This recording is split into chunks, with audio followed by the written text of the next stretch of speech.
校花直播恐怖密室逃脱，硬拉我做陪衬。他买通 NPC 吓我，还把我锁进小黑屋。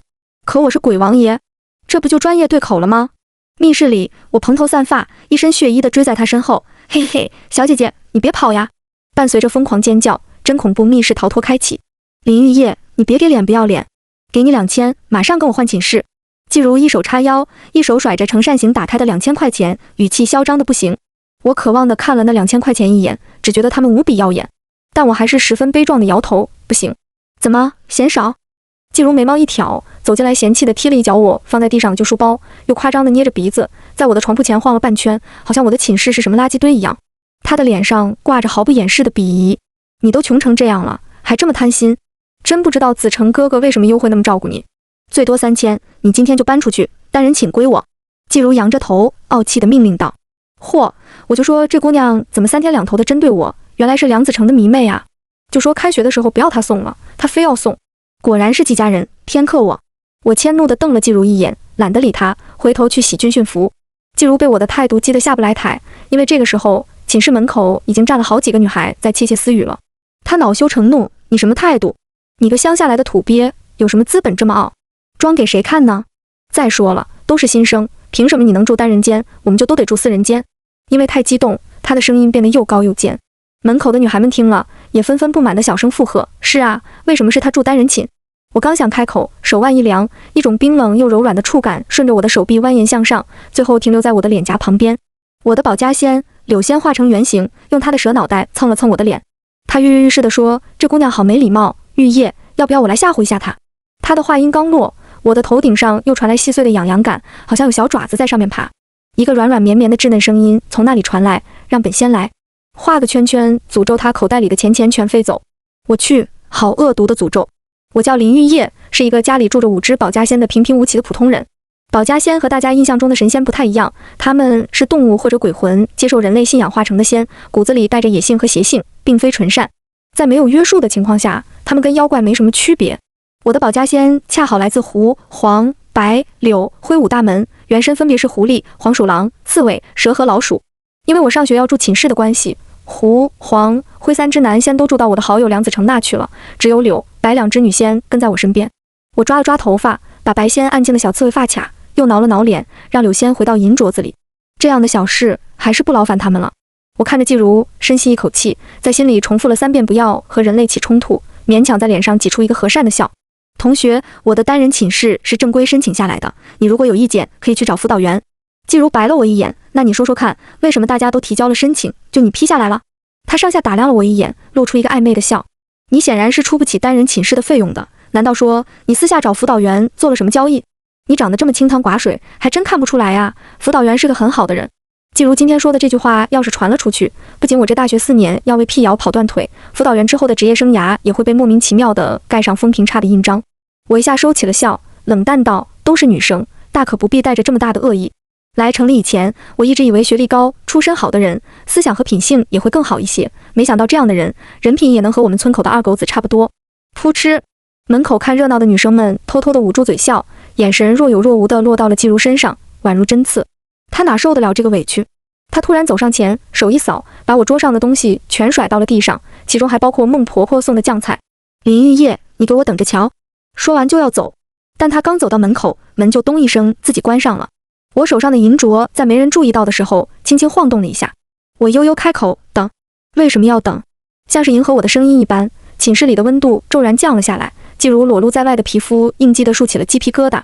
他面前的那扇门成为一道分界线，隔开了外界所有声音。明明门那边热闹又嘈杂，却好像被一块厚重的布包起来一样，从门这边听显得格外不真切。他的身后，从阳台那儿洒进来的光被云层遮住，毫无预兆的忽然消失，让这个本就不大的房间一下子被快进到了晚上。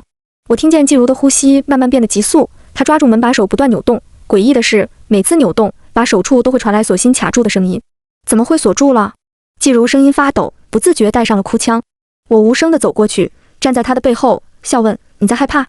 季如的自尊心战胜了恐惧，她转过身，可能是想反驳，但等她完全转过来的时候，声音却堵在了嗓子眼。你，她睁大眼，整个人因为震惊和害怕怔住了。她眼里的我背着光，低着头，两边的发丝垂到脸上，有风吹开了我的运动外套，露出背心边缘没盖住的半身鬼疮，极具冲击力。我抬起头，苍白的脸上浮现出一个诡异的笑。哎呀，这可怎么办才好？被你看见了呢呀！重新介绍一下，我叫林玉叶。作为人的时候，是个平平无奇的普通大一新生；作为鬼的时候，则是所有妖魔邪祟都要尽3分的半身鬼王。至于为什么是半身鬼王，也许在将来的某一天，我会有机会讲给你们听。主要是眼下本鬼王正在挨批，没空。辅导员坐在办公桌后，手边放着我那份医院开的非传染性皮肤病报告，他食指点着报告，痛心疾首地教育我：你说你做什么要吓同学呢？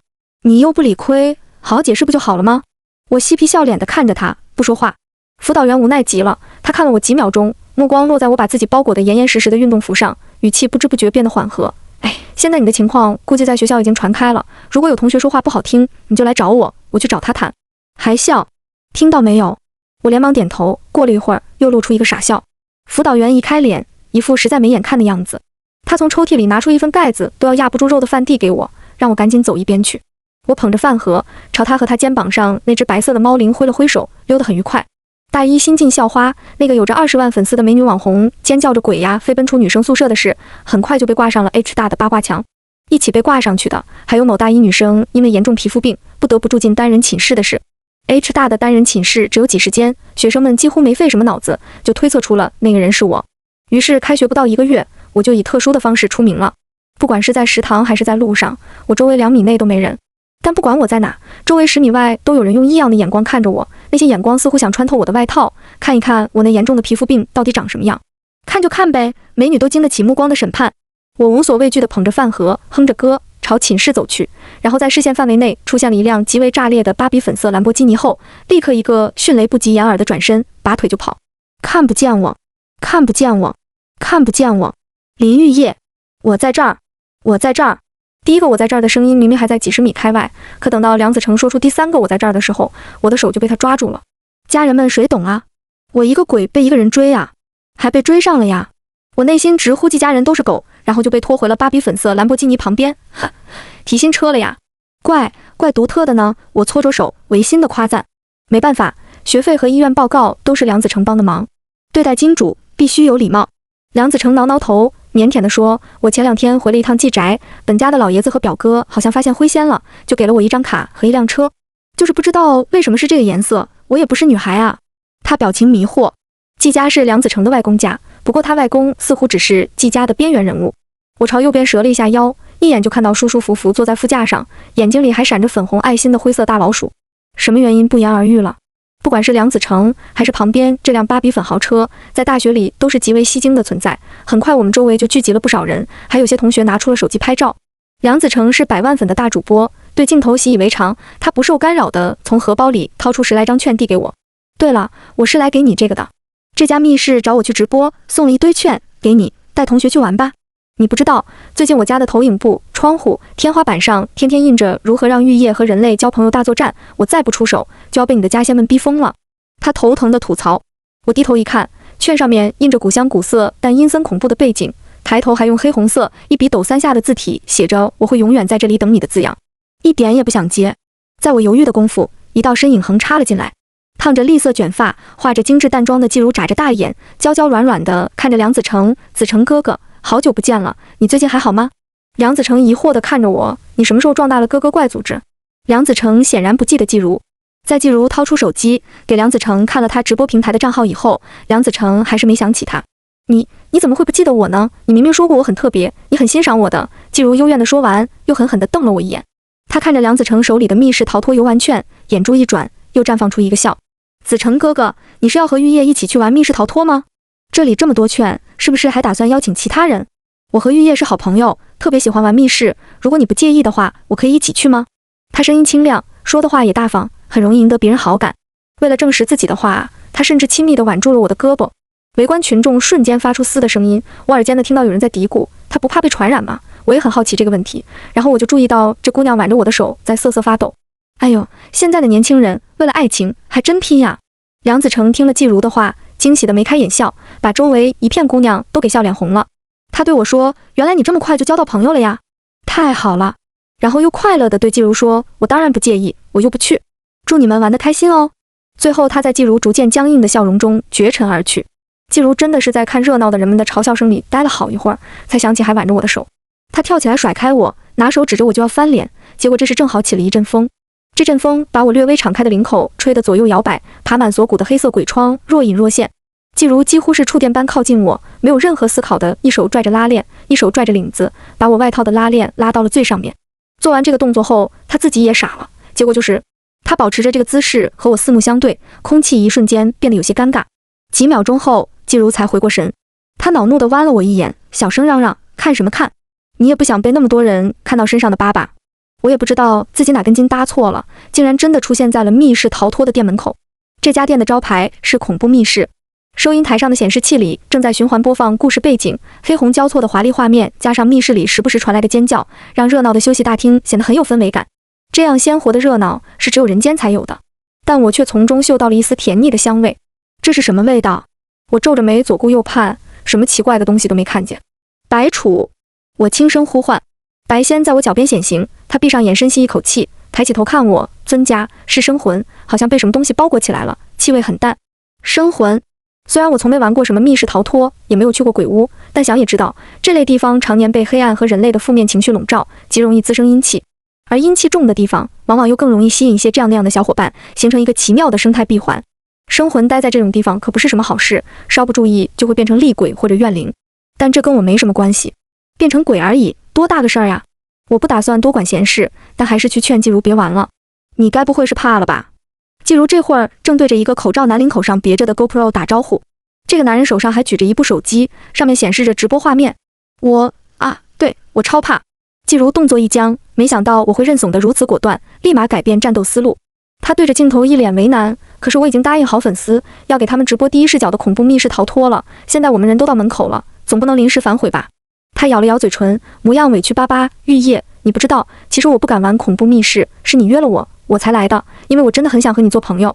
你现在突然说不玩了，不行，我不能言而无信。你回去吧，我一个人也可以。说着，他竟然憋出2滴泪，真是好演技，我大为感动。行，那你自己玩。季如，此时的弹幕，这女的找事吧？不是她约的主播吗？临到头又说不玩，耍人是吧？我家小如就是太善解人意了，被个丑女欺负，所以交友要谨慎啊。话说他们选的密室我玩过，重恐单人线剧场，里面有个 NPC 演的绝了，差点把我吓尿。真的吗？感觉更想看了呢。弹幕发的什么？其实我根本不在乎，我在乎的是这丫头怎么手劲儿这么大，我的胳膊根本抽不出来。死命拽着我的季如背对镜头，朝我咬牙切齿：3000。我一愣，啥玩意儿？他急了，附在我耳边小声道：3000出场费，行不行？你不露脸，子成哥哥怎么会看我的直播？他不看我的直播，我怎么展现自己的魅力？我露脸，他也不会看啊。我连忙跟梁子成撇清关系。话音刚落，直播间传来一个刷礼物的特效音，接着加 V 账号梁子成大大咧咧呼啸而过。梁子成，哇，你们真的去玩了？玩得愉快哦，我会帮你们推荐的。季如，我5000。季如，成交。几位同志，这都是10年前的事了，你们现在来查还能查到什么呀？诺，就是这儿了。门打不开？那不是当然的吗？都荒废10年了，我们这些外人手上怎么可能捏着钥匙？备用钥匙？这倒是有可能，我建议你在院子里找一找。密室的男 NPC 演完前奏，笑嘻嘻地站在原地看着我们。此时我们正站在一个看起来马上就要垮掉的木门前，门上深深浅浅印着血红的手印，中间挂着一把常见的金属锁。不知道是不是开了空调关了灯的关系，这里的温度比大厅低得多，那股甜腻的香味也浓了一些。站在我斜后方的季如认真地对镜头说，看来这就是第一道谜题了，我们现在要出发去寻找进凶宅的钥匙。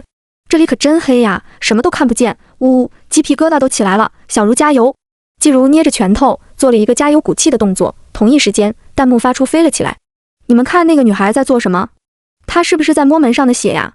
卧槽，她闻了，好变态呀！戏这么多怎么不去演？在别人直播间这么搞，想红想疯了吗？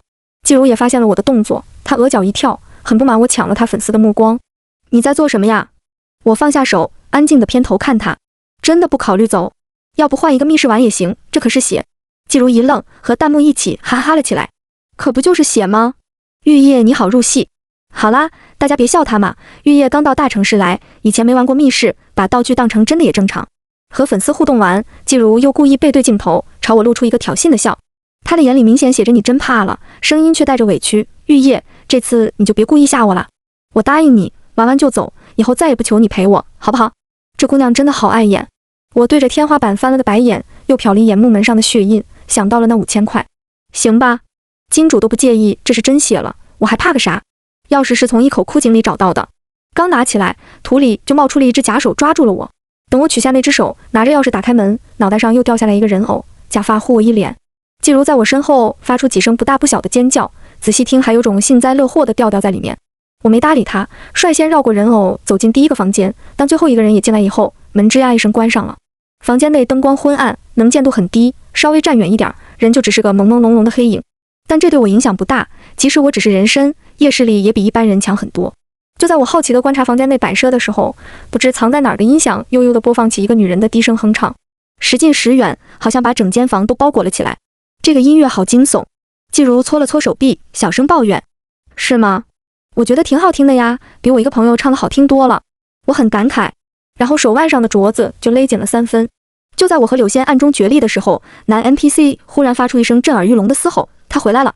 他回来了！我被吓了一跳，季如更夸张，他大叫一声扑向我，直接就把我对到了墙上。说来惭愧，作为人的时候，我只是个略懂道术的战五渣，根本避不开一点。我只好挣扎着，双手扒着墙站起来，结果一抬头就和一张惨白的脸四目相对。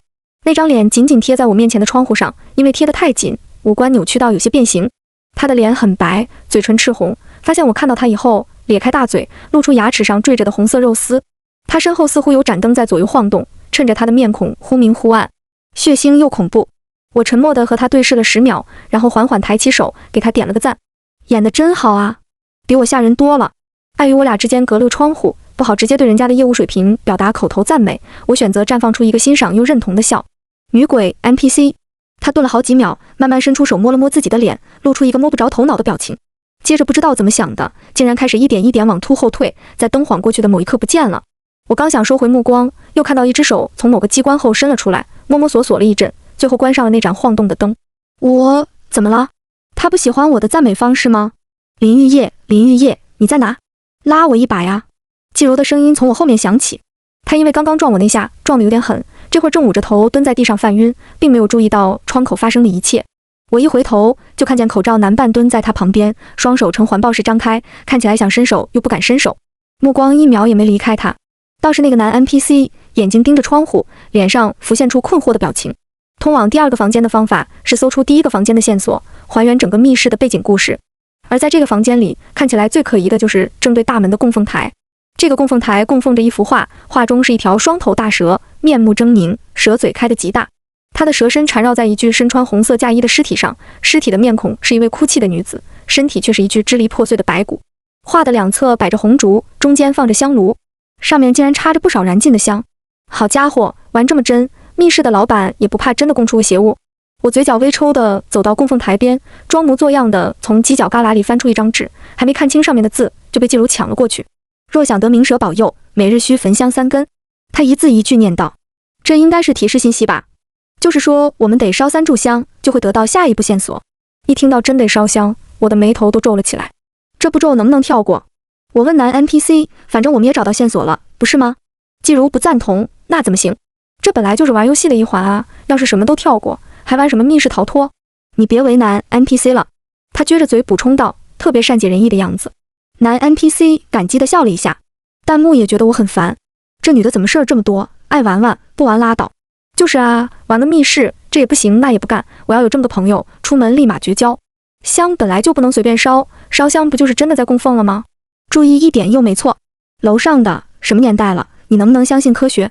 季如这会儿已经抽出了3炷香，我二话不说抢了过去，顺便屁股一扭，把他拱到旁边。差点没飞出去的季如，林玉叶，你什么毛病？我一本正经，我突然觉得烧香挺好的，还是让我来烧吧。说完，我根本不给他机会，在弹幕的一片骂中点香，插上，一气呵成。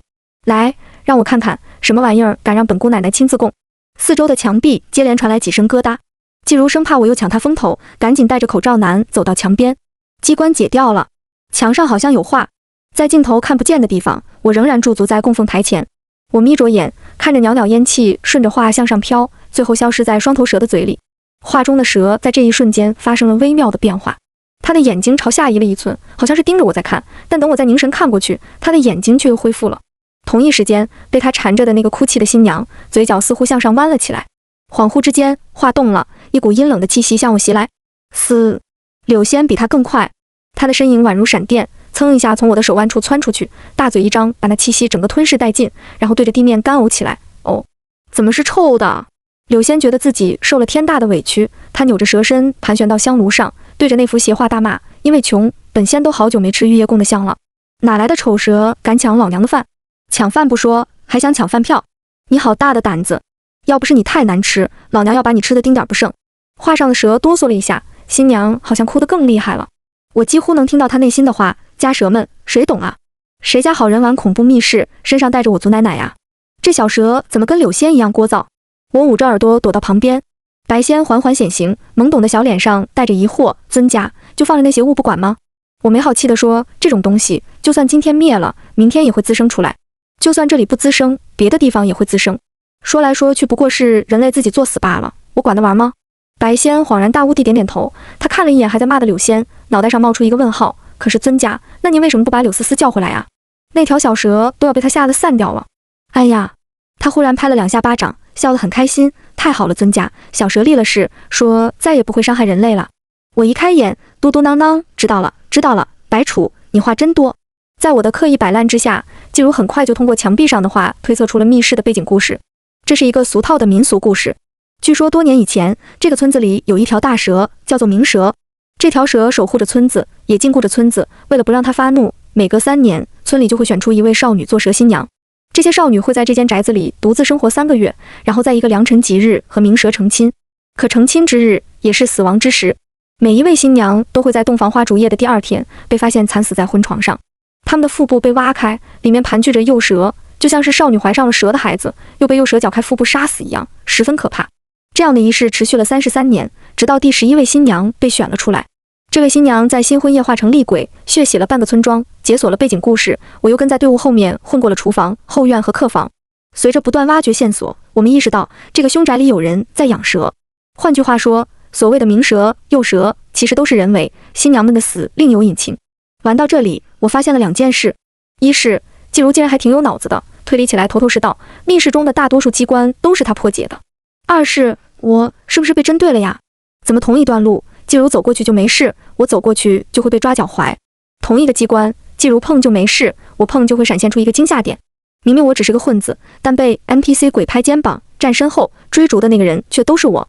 这么说吧，这破密室的惊吓点，我一个人就触发了3/4，剩下那1/4没冲我来，还是因为他们跟蛇有关，在碰到我之前就自己坏了，就很离谱啊。直播间的粉丝也看到了我的遭遇，弹幕纷纷在那儿哈哈哈，笑死我了。那个女孩又被鬼探头了，我怎么觉得她表情都麻了？她一直是那张冷漠脸好吧，但有一说一，她面无表情却频繁被吓的样子真的好搞笑。完了，我开始喜欢她了，她的样子好像被迫上班的我。就在我第15次被 NPC 鬼吓唬以后，一直跟在我们身边，默默降低自己存在感的男 NPC 悄悄朝对讲机喊了停。他走到角落，声音隐藏到了背景音乐中。行了，别太过分，被发现就不好了。对了 ，BGM 是不是放错了？这是墨雨唱的那版吧？什么？新录的坏了？别搞我呀！你换首别的也行啊，你都不觉得会气吗？你胆子大，你胆子大，你来带！曹。说到最后，男 NPC 突然变得气急败坏。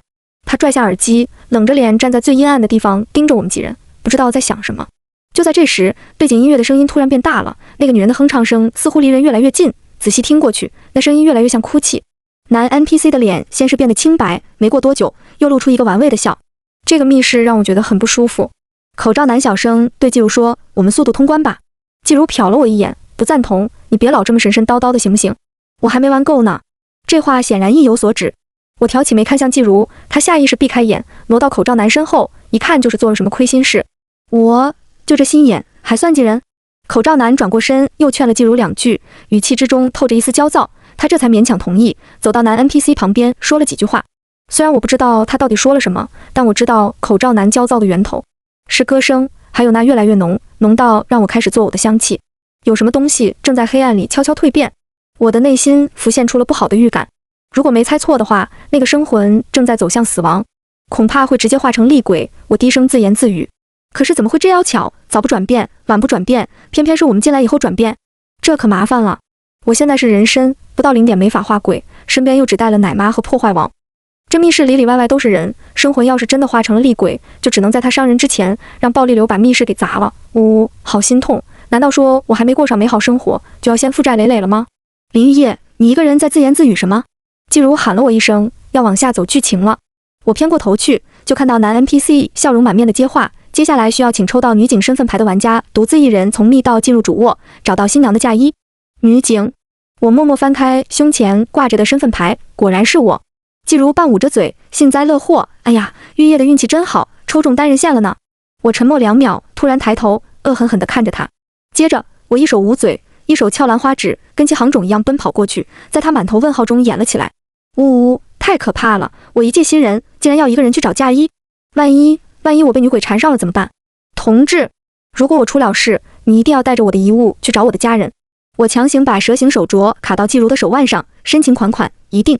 然后在他没反应过来之前，冲进密道，关上门。密道内吹来一阵阴风，那风带着不正常的冰冷。生魂就在对面，背后的人类有柳仙护着。那么来会会吧。所谓的密道，实际上是一条伸手不见五指，同时又弯弯绕绕的狭窄走廊。普通人想要通过，只能守住墙壁，在黑暗中一步一步往前走，就像做消防演习时那样。至于你会在墙上摸到什么，身前身后有没有人跟着，就全是未知数了。还好我看得见，不然就太耗时间了。我抬头扫了一眼天花板，只有一个监控。我在监控下装了装样子，接着就在监控看不见的地方，脚步轻快地掠过所有惊吓点，顺着香气来到了一扇门前。这扇门镶在了墙里，门上挂着一只断手，左边还贴了一张很小的提示贴，上面写着杂物间。我不禁有些诧异，生魂在杂物间，在工作人员才会来的地方。我以为他会在卧室，也就是密室的最后一个房间里，因为按理来说，密室的最后一关往往最吓人，躲在那儿，生魂才有机会吃掉更多的惊吓和恐惧，从而化成厉鬼。他怎么会在杂物间？我搞错了。我疑惑地审视着这扇门。不，门后那几乎要溢出来的恶意告诉我，我要找的东西就在这，那就只能进去看看了。白楚，我轻声呼唤。白仙化成一缕浅白色的烟雾钻进门锁，随着一声清脆的响声，门开了。杂物间里堆放着很多已经损坏的道具，那些残破的人偶、被撕坏的衣服以及画着诡异妆容的头套，混合着玩家们的负面情绪，静静地蛰伏在黑暗中，形成了一个天然的运囊。突位坐在正中间的布娃娃提供养分的运囊。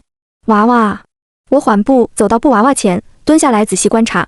这是一个很旧的布娃娃，它扎着2个羊角辫，穿着一条深灰色的连衣裙，眼睛是2条向上弯起的弧线，就像一个睡着的小女孩，看起来极为无害。可是这个娃娃和密室的风格很不搭呀，密室整体偏民国风，娃娃的造型太现代了，怎么会放在这个密室专属的杂物间里？是工作人员放错了，还是我想多了？我伸出手想把布娃娃拿起来看看，就在我的手快要碰到它的时候，它的眼睛和嘴陡然睁开，变成3个黑色的洞。作为嘴巴的黑洞诡异的一张一合，我的眼前变成一片黑暗。我被迷晕了。没错，不是被娃娃弄晕的，而是被迷晕的。在娃娃对我发动精神攻击的同时，一直充当我们游戏向导的男 NPC 突然出现在我身后，用一块手帕捂住了我的口鼻，然后我就一脸懵逼地飘在了自己肉身上面。晕得这么彻底吗？怎么把魂魄都晕出体外了？我虎视眈眈地瞪了一眼躲在发卡里的白仙，一把他抓出来，揉成球扔了出去。我大怒，白楚，你是猪吗？有你在，我怎么会被迷晕？白刺猬在地上弹了3下，又咕噜咕噜滚回来。他委屈地直掉眼泪，尊家，我挡布娃娃的攻击去了，而且您不是说玩密室的时候，来自人类的袭击都是闹着玩的，家仙不可以出手吗？啊，心好痛。我捂住并不存在的心，忘记这只刺猬是个不懂变通的一根筋了。尊家，那个人在做什么呀？白仙戳了戳我，又指了指把我的肉身拖到一边的男 NPC。男 NPC 此时打开了手机的灯，惨白的光将他脸上丑陋兔的神情照得一览无余。他的嘴角不自觉地上翘，眼睛瞪得很大。他把手伸向了我外套上的拉链，本来只打算按照约定把你关进小黑屋里吓一吓的，没想到你竟然自己跑到了这里。呵呵，送上门来的福气可不能浪费掉了。睡得这么死，这迷药还是那么好用，回头再多找那个人弄一点。男 NPC 咧开嘴，把头伸向我的颈窝，贪婪地吸了一口气。他没有注意到他的背后那个原本面向门口的布娃娃，此刻面向了他。布娃娃的眼睛和嘴巴再一次变成了黑洞，但这一次嘴巴处的黑洞两边向上弯到了眼角，就像在笑。我和白仙全然隐没了气息，看着男 NPC 身下冒出一缕又一缕黑蚯蚓一样的线，那些线仿佛有意识一般排着队扭曲着往布娃娃的嘴里爬去。每爬进去一点，娃娃的裙子就变得更黑。他在吃那个男人身上的恶意。我低语，难怪他会待在这里。这种弥漫着罪恶气息的恶意，可比100个人的惊恐要美味多了。所以他身上的裙子最开始并不是深灰色的，该不会是白色的吧？这是吃掉了他多少恶意呀？等等，难道说布娃娃是故意等在这里的？类似的事并不止发生了这一次。就在我因为自己的推测而震惊的时候，门外突然传来咚咚咚的声音。男 NPC 立刻受到惊吓的坐起，紧张地盯着门。谁？他小声说，也不知道是在问自己，还是在问门外的人。门外的声音停顿了2秒，接着一阵更加急速的咚咚咚咚响起，震耳欲聋。门外的人敢用砸了。男 NPC 脸色青白，他看了我的肉身一眼，小心翼翼走到门后，嘴里念叨着得找个借口。咚咚咚咚，门开始颤抖。男 NPC 深吸一口气，猛地把门打开。曹，人呢？他茫然地说。就像回应他一般，密道内传来了女人的哼唱。男 NPC 一下就傻了，他的额头和背后冒出冷汗，头一寸一寸地向后转。他看到布娃娃面对着他。勇哥，勇哥，你跑哪去了？做单人线的玩家找到了吗？男 NPC 的对讲机里传来了工作人员的声音。他回过神来，又看了一眼布娃娃。妈的，眼花了，还以为这娃娃的脸没了，吓老子一跳。他喘了2口气，额头的冷汗已经细细密密滑到了下颌线。人都躺医院了，还这么不安生，得把这破娃娃处理掉。他努力让自己平静下来，朝对讲机说：“我在找那个玩家，还没找到，我再去找找。他是不是跑3号密道去了？”后面工作人员说了什么，他并没有搭理，只是冷笑着看了一眼仍旧躺在地上的我，然后抓起布娃娃锁门走人。脚步声渐渐远去，白仙忽然认真地说：“尊家，我们眼睁睁地看着生魂的容器被拿走了。这种时候少用点形容词，不然会显得我们很没用。那个容器，我是故意让他拿走的。他们之间似乎有什么关联，我总觉得生魂本身在针对那个男人。如果我是人类，遇到将要变成厉鬼的生魂，大概率会选择不问缘由的把它消灭掉。可我不是，至少不能算是纯粹的人类。对我来说，奈何桥另一边的生灵和我更相似，所以只要他没害过人，我就该帮他一把。而且他手上的迷药也很可疑。”我皱着眉，一边说一边努力把自己塞进肉身。没成功。什么药啊，竟然能让本鬼直接魂魄出窍，还回不去？这药不弄清楚来源，下次遇到不就只能肉身等死了？白仙化成人形，蹲在我的肉身旁边，戳了戳我的脸。那我们现在该怎么办呀？我弯曲食指摸了摸下巴，沉吟道：“你留下来守家。至于我，鬼王状态下反而更方便去弄清楚生魂和那个男人之间的事。就算他最后在我脸上化成厉鬼，我也能把他解决掉。先观察，再行动。”一出杂物间，我就看到密道的拐角处有一个探头探脑的身影。他穿着一条白色的连衣裙，及腰的长发遮住了大半张脸，看不清五官原本的样子。但我还是认出来，她是在窗户对面吓我的那个女鬼 NPC， 因为只有她是白裙，其余的女鬼 NPC 都是红嫁衣。她怯生生地问我：“你没事吧？”这种问法，我惊讶地说：“刚刚是你敲的门。”女鬼 NPC 点点头，我看到勇哥进去了，很担心。你还好吗？我想了一下，走过去站到他旁边。她的裙摆只到小腿，穿着单鞋的双脚脚尖点在地上，看起来很秀气。我抿嘴一笑，诚恳地看着她：“我没事，多谢你。”女鬼 NPC 很高兴。我放低声音，慢慢问：“你没有看见我进杂物间，只看到了那个勇哥进去，为什么会担心到敲门呢？莫非是曾经看见过什么，或者曾经经历过什么？”女鬼 NPC 怔了一下，眼神里透着迷茫。我也不知道，就是感觉不好。我觉得我必须敲门。她低下头，双手不自觉地揉着裙子，喃喃自语：“对呀，我为什么要敲门？为什么要敲门？”就在这时，从某个方向传来一声尖叫，听声音似乎是季如。女鬼 NPC 一下抬起头，眼里有了光彩。啊，有玩家进村长家了，我要去吓唬人了。她看着我，跃跃欲试：“你是新来的同事吧？要不要一起过去？我好久没吓到人了，你的装扮这么逼真，我们在一起一定能把玩家吓一跳。”同事，也不怪他没认出我。我现在不仅穿着一身红的能滴血的衣服，右半边脸还全是伤疤，比起玩家，确实更像 NPC。好啊，稍等一下。我背过身，用鬼气凝聚成半边面具，戴在左脸上，这样就谁都认不出来了。OK， 我们走。密室里不会出现无关的房间，所以村长家一定和凶宅有着直接关系。我双手叉腰，对着镜头露出一个自信满满的笑。不错，笑得很好看。我们也不能忽略密室本身的构造带来的信息。同一个房间出现了2条密道，一条通往新娘们的卧室，一条通往村长家。这可能暗示着村长能直接进入新娘们的闺房。我嫌弃地把眉毛皱成一团，我有点怀疑，新娘们死的时候之所以会被挖掉肚子，是因为凶手想要掩盖她们怀孕的事。我观察起房间四周的摆设，最后走到了一个老式衣柜前。这个衣柜足以装得下一个成年人，里面很可能躲着 NPC， 同时也很有可能放着关键性道具。我把手放到衣柜的把手上，小心翼翼地说：“我们来看看能不能找到相关证据。”我深吸一口气，给自己做足了心理准备，然后才去开门。但让我没想到的是，门后竟然是一面全身镜。怎么会是一面镜子？作为惊吓点的话，单单一面镜子并不可怕呀。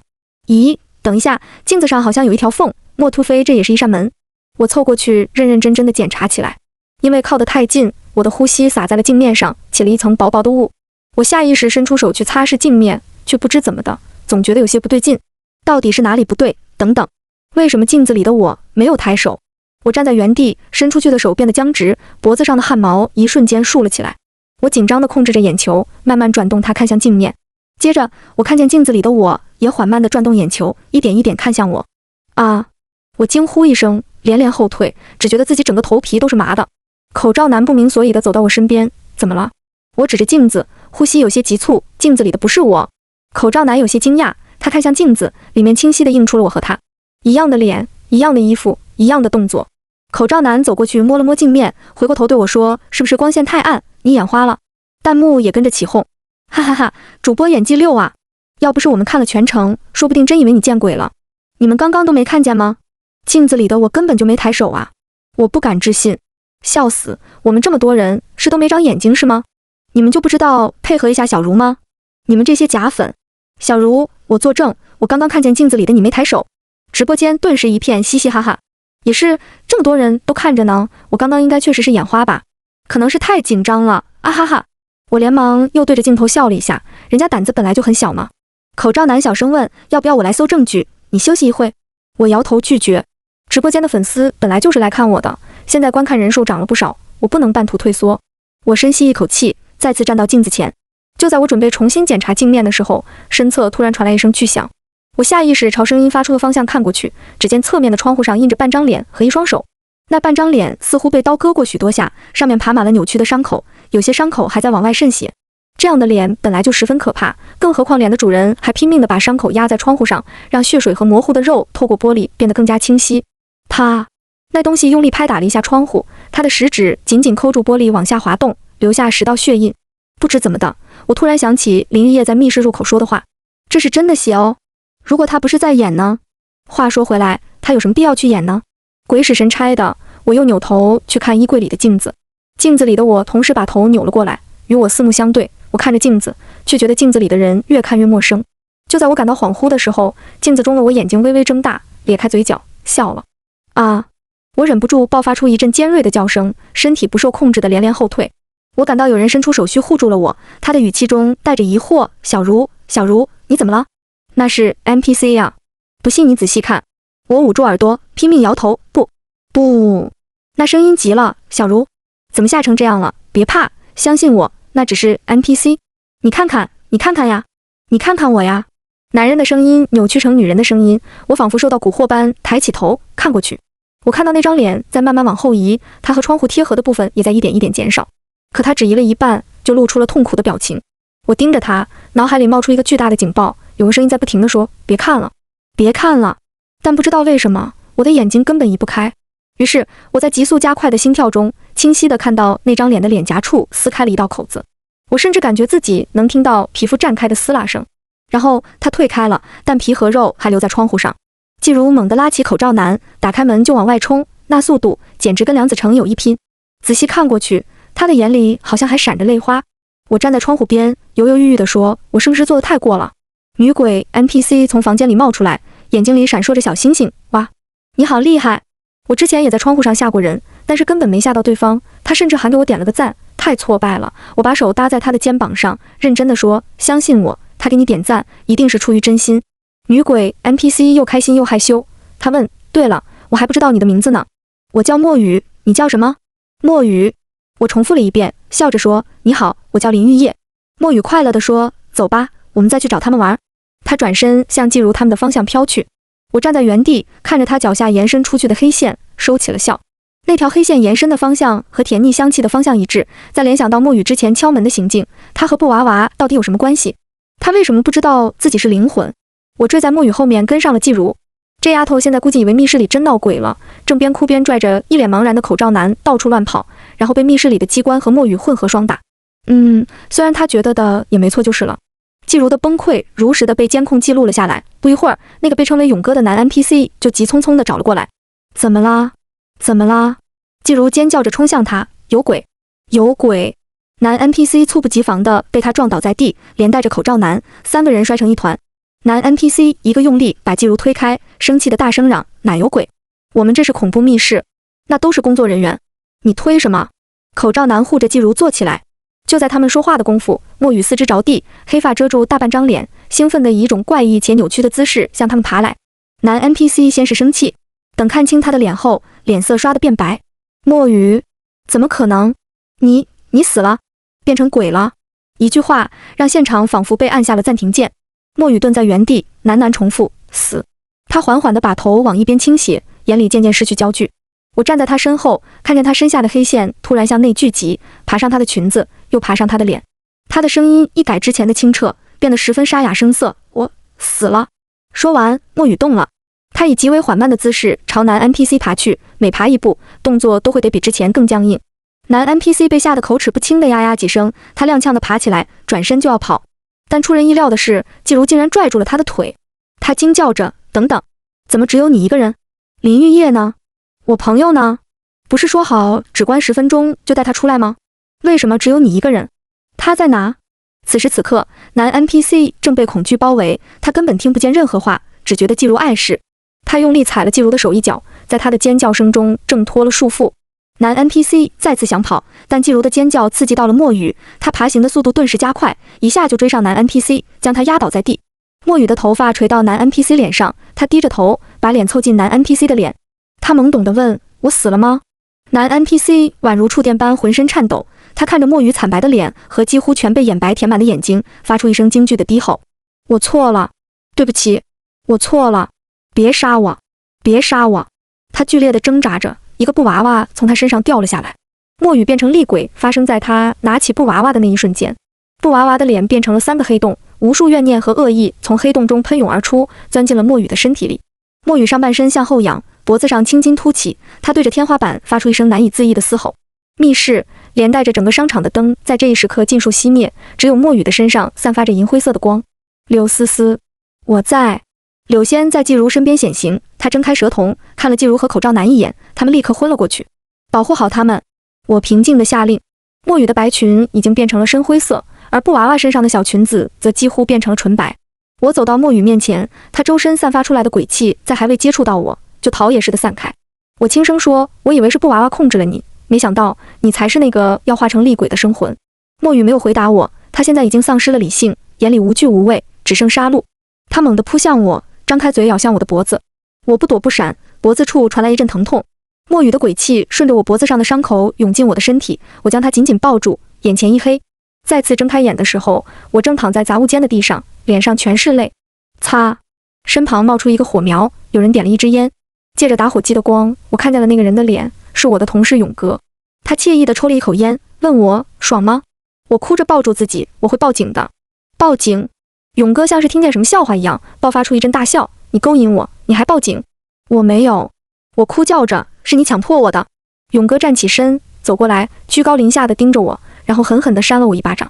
他俯身在我耳边，用充满怨毒的语气说：那你就去报警，让所有人都知道你是个烂货。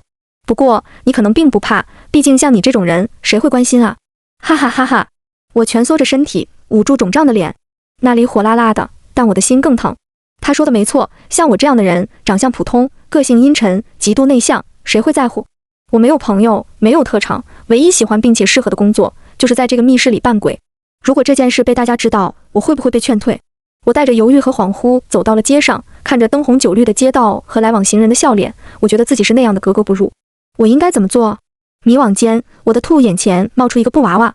姐姐，你在哭吗？我定睛一看，原来是一个小女孩踮着脚，把娃娃递到了我面前。小女孩笑着摇了2下布娃娃，说：我把我的娃娃送给你，别难过了。我摇头拒绝，小女孩却把布娃娃塞到了我怀里，然后一溜烟跑不见了。我看着怀里的娃娃，她闭着双眼，表情平静。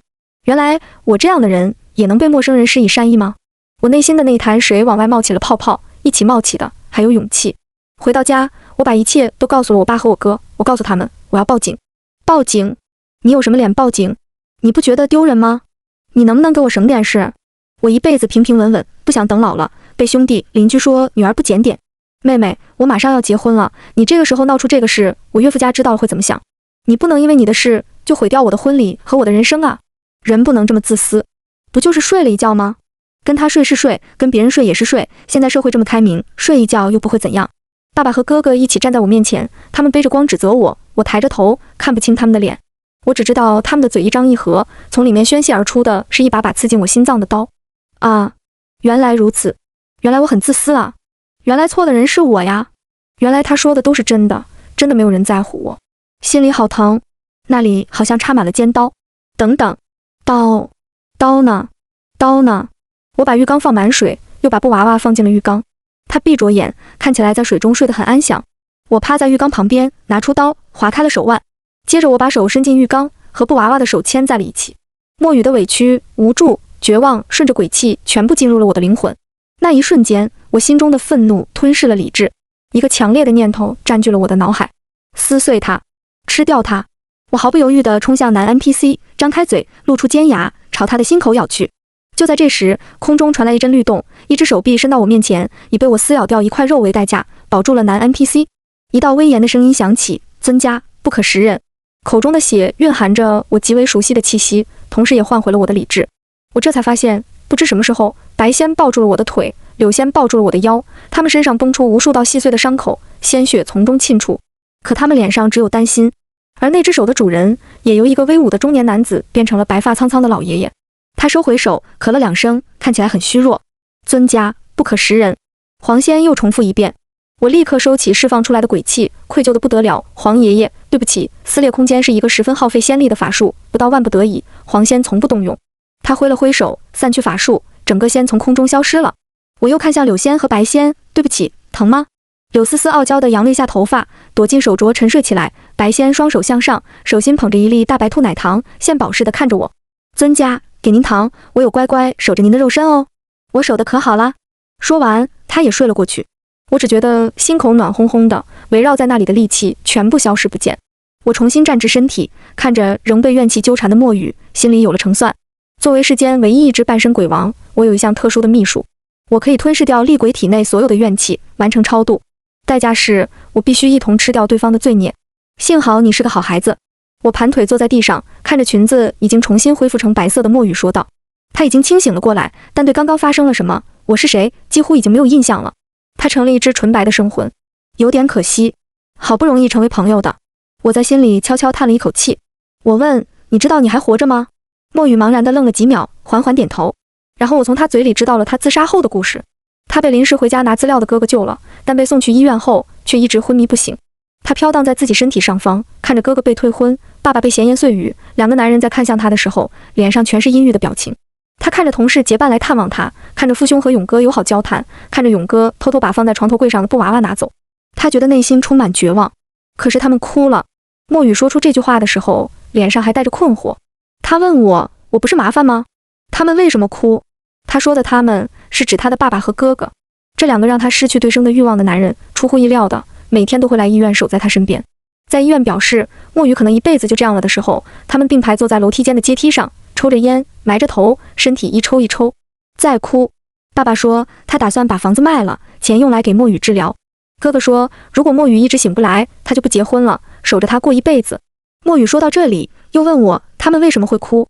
我说也不知道，我只知道人类一直以来都是一种复杂的让人又爱又恨的生灵。沉默中，我拿起布娃娃放到墨雨怀里。仔细想想，是这个小家伙保护了你。生魂在人间徘徊过久，会渐渐忘了自己是谁，然后慢慢变成厉鬼。对你来说，人间最重要的地方除了家就是这个密室了，于是你回到了这里，每天都重复着扮鬼吓人的工作。这样的密室会聚集很多不好的东西，但我刚遇到你的时候根本没发现你是魂魄，这说明你一直保持着善意。但生魂是不可能做到这件事的，除非有东西替你吸收了所有恶意。墨雨惊讶地看着布娃娃，然后慢慢地把它抱紧。我唤来了黑白无常，提醒他你得做出决定了，是选择生还是选择死。尾声，这次来的黑白无常并不是七爷和八爷，而是白十五和梁子成的母亲。梁母笑盈盈地向我行了一礼，上次一别，还没来得及向玉叶姑娘道谢呢。劳烦您照顾我那个傻儿子了。我吃惊的张大嘴，围着他转了好几圈。天啊，你生前是警察，死后还要考编制吗？我又吃惊的看向白十五，小十五，你怎么长这么高了？这次怎么是你过来？白十五笑着弯下腰，取下头上那顶高到离谱的帽子，由着我像过去一样抓了几下他的头发。他温和地说，七爷让我带带新人，还说见到您就烦，不想来。我的新搭档生前是警察，角落那个被您扭成麻花的男人，您放心交给我们就好，地府会通知阳间的同事，他会得到应有的惩罚。八爷也让您放心，说您盯上的人死后地府会多加照顾。白十五顿了一下，附在我耳边悄悄补充，八爷还说糖很甜，就是被七爷抢了，让您下回再给他二位烧点。那么玉叶姑姑，下回见了。